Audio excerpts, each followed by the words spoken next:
over a span of a decade. A lot of people are very short-term sighted, but as long as you're innovating, adapting, reinvesting, I think if you do it intelligently. Imagine like you're 9 years, still no one gives a about your channel, and you're like, one more year. Here we go. One more year. Here we go. The same guy who helped MrBeast rise to the top is also the one who quietly saw this whole shift coming. Years ago, PewDiePie warned everyone about what YouTube was slowly turning into: polished, corporate, and way more focused on money than real creativity. Back then, people laughed it off. Now it hits different. Fast forward a few years, and MrBeast ended up becoming the cleanest example of that system. This is the same dude who once stood outside in the freezing cold yelling "subscribe to PewDiePie," and somehow built the exact kind of content machine PewDiePie was trying to warn people about. That irony is loud. Let's rewind to 2019, the biggest online showdown ever. PewDiePie versus T-Series wasn't just about numbers. It felt like creators versus corporations, passion versus the algorithm.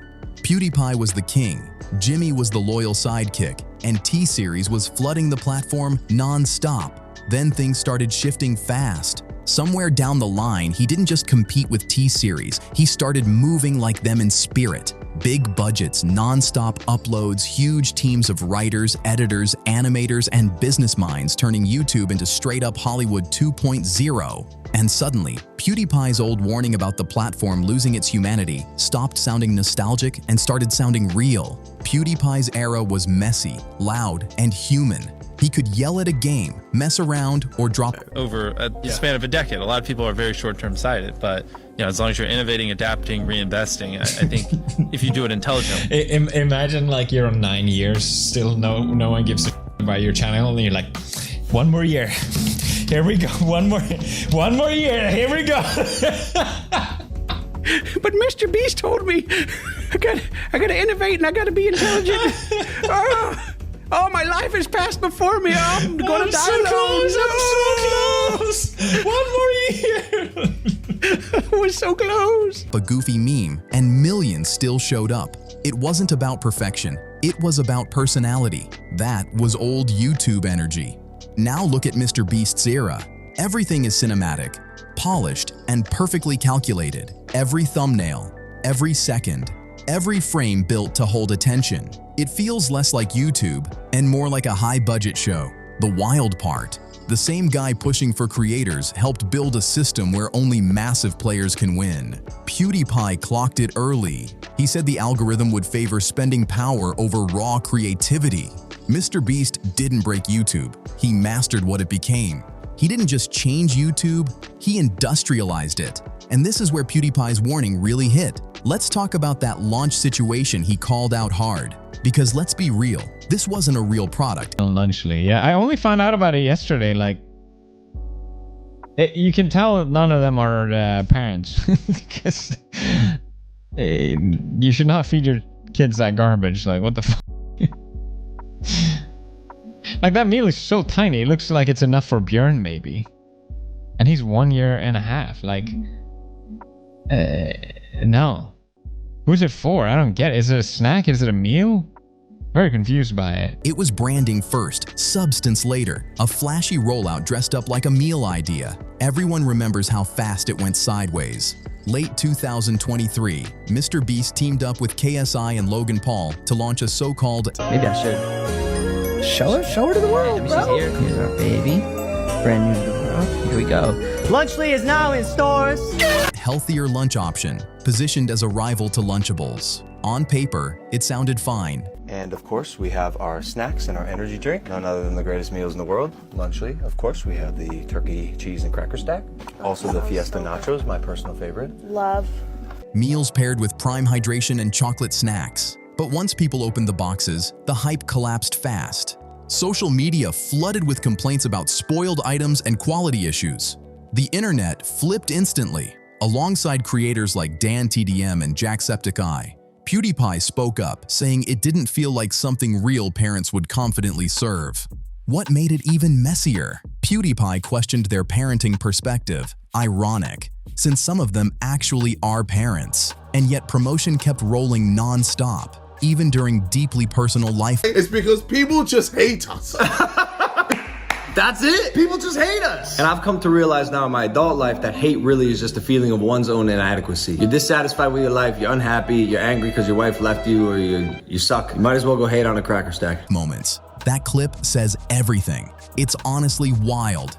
Some creators will push anything to boost a brand, lock in sales, and stack money, even when kids are clearly the target. And this is exactly where PewDiePie kept it different the whole time.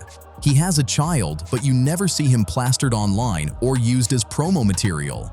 He treats his kid like a real kid, not a marketing tool. You can't help but think, if MrBeast, KSI, and Logan Paul had more real hands-on parenting time, their choices might look different. Because pushing ultra-processed food toward young audiences just doesn't hit the same once you see things from a parent's side. What really rubbed people the wrong way was the response. Instead of owning concerns, they fired back defensively, brushing it off like everyone was just hating. But it wasn't hate, it was disappointment. And rather than fixing the issue, they doubled down, flexing massive sales numbers like money alone made it okay. That reaction said way more than they realized. Now compare that to how PewDiePie handles pushback. Calm, honest, sometimes even clowning himself. He never hid behind money, never played the victim card. He took the hit, owned it, and kept it moving. That's a huge contrast. Meanwhile, MrBeast's team treats any criticism like it's a personal attack. Say a product feels off, and suddenly it's framed like you're attacking a good cause. That mindset right there is the split between old YouTube and new YouTube. One made mistakes and learned. The other packages mistakes and markets around them. And here's the crazy part. PewDiePie literally predicted this whole sellout era. If you go back to his commentary videos from 2018 to 2022, he called it step by step. He joked about influencers overbranding, pushing pointless merch, and acting like they care while quietly stacking cash. He even mocked performative generosity, people filming good deeds and calling it charity. Sound familiar? Because MrBeast built an empire turning generosity into content. Not because he's bad, he's not. But giving became a spectacle, complete with thumbnails, hooks, and sponsors. PewDiePie warned us, when everything becomes content, nothing feels real anymore. Even kindness turns into marketing, and that's the era we're living in right now. On the flip side... Now Jack, a completely unrelated question. Do you like MrBeast? No. Jack, do you think MrBeast ruined YouTube? Yes. Now, in all honesty, Jack, why? Because it became more about views, money, and popularity than it did about having fun. You just don't think you had fun playing Squid Games? You don't think you had fun riding on yachts? Building wells in Africa? I don't know. If he had fun doing those videos, they'd be longer. We'd see the fun. Ooh. I thought you were going to get me with that one, didn't you? MrBeast runs something that feels closer to Netflix than classic YouTube. We're talking warehouses, studios, logistics crews, legal teams, supply chains, the full corporate setup. He's rolled out Feastables, Beast Burger, analytics tools, game shows, and non-stop side projects. And almost every launch seems to bring questions, complaints, or messy headlines right behind it. It's not that MrBeast suddenly turned into a villain. It's that the whole thing went industrial. He scaled YouTube so hard that the U part got lost. The content is still there, but it feels committee-made, not creator-made.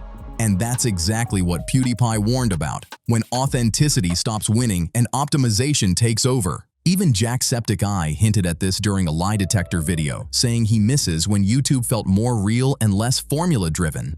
What's interesting though, PewDiePie hasn't jumped into the noise. He's in Japan now, living quietly with his family, barely posting, barely speaking. And somehow, that silence says everything. And honestly, that silence speaks louder than any rant ever could. While everyone else is stressed out chasing numbers, sponsorships, massive valuations, and flashy lifestyles just to flex online, PewDiePie already won the game. He walked away before it swallowed him whole. No giant teams, no thumbnail factories, no snack brands needed to prove anything. He hit record, acted goofy, people laughed, and that was enough. Simple, human, real. Meanwhile, MrBeast is stuck in an endless loop, trying to top every single video because the YouTube algorithm demands bigger, louder, and more extreme every time. That's the system PewDiePie warned about years ago, when creators stopped creating for fun and started producing just to survive. So yeah, PewDiePie called it early, and he was right. Now I want to hear from you. Do you think YouTube is turning into Netflix, or do you enjoy the high production era? Drop your thoughts in the comments. Like the video, share it, subscribe if you're new, and I'll see you in the next one.